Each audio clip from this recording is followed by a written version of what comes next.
Welcome to Rewrite Her Voice, the podcast that takes a bold and compassionate look at the inner critic living rent-free in your head. You know the one. She's judgmental, perfectionistic, and never misses a chance to tear you down. But here's the truth. That voice isn't truly you. Each week, we dive into an honest conversation with powerful stories and practical tools to uncover where that inner mean girl came from, why she shows up, and how to rewrite her script. It's time to reclaim your inner voice, break the cycle of self-sabotage, and speak to yourself with the kindness and strength you deserve. If you're ready to stop letting your inner mean girl run the show and start showing up as your most authentic, empowered self, let's go. Hey. Have you ever noticed something when you're out walking, running, or riding a bike? I'm not a bike rider myself, but some of you are. You're moving along just fine, and then you see it. A hill. Sometimes it's small. Sometimes it's steep enough that you can feel your body preparing before you even get there. Then the climb begins.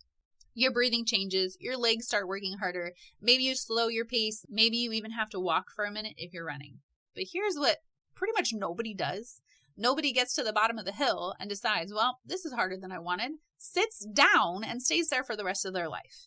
You don't pitch a tent. You don't build a house. You don't decide that because the climb is uncomfortable, you're never moving again. That's crazy, right? No one does that. We simply adjust. We slow down. We catch our breath. We shorten our stride. And eventually we keep climbing. Okay? So there is this trail over by my house, and there's this hill. And me and my kids have named this hill Big Bertha because it is a beast. And when my kids were babies and still in strollers, that was rough. It was hard to push them up that hill. Now, had I decided to camp out at the bottom of the hill because, well, it was just too dang hard, I'd still be living there, right? My kids would still be sitting in a stroller that they're way too big for now, right? But no, I didn't. I changed my pace, right? I caught my breath. I definitely slowed down, and I kept climbing. And here's the thing. I tell you the story because healing and pattern breaking work exactly the same way.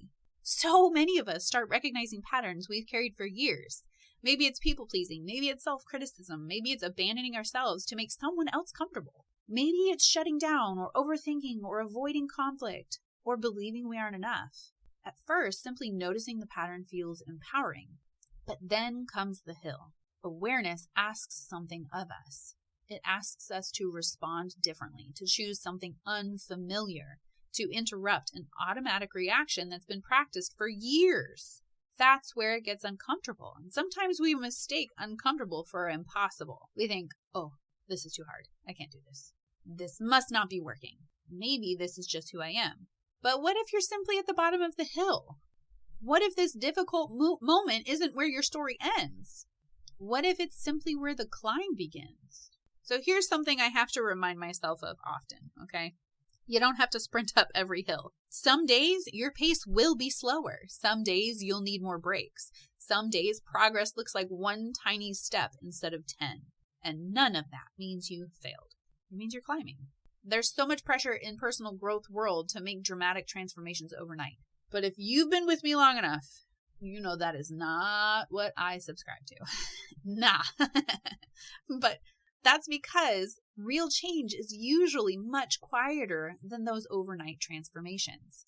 It's answering differently, pausing before reacting, speaking kindly to yourself one more time than yesterday, choosing the healthier response even when every single part of you wants to fall back into the familiar. Those are small steps. But guess what? They still move you forward. So if you're in a season where changing feels exhausting, I want you to know something. You don't have to stay where it gets hard. You also don't have to rush through it. Just don't build your home there, okay? Let's not pitch a tent at the bottom of the hill. The hill is part of the path. It's not the destination, my friend. Keep taking the next step, even if it's minute, minuscule even. Doesn't matter if it's small. It doesn't matter if it's slow. Every step you take is carrying you somewhere your old patterns never could. So today I want you to leave with this one question in your mind, okay? Where have you convinced yourself that because something feels difficult, you have to stay there? And What might change if today you simply took one more step? Before you head back into your day, one more question. Okay, I lied. I have more questions. But here's that one more question. Where have you mistaken "this is hard" for "I should stop"? Take a few minutes today. Sit with that. Maybe even write it down. And then ask yourself, what's one small step I can take from here? Not 10 steps, not the whole climb, just the next one. And if this episode encouraged you, made you feel a little more hopeful, I'd love to hear from you. Share this with someone who's in the middle of their own uphill climb.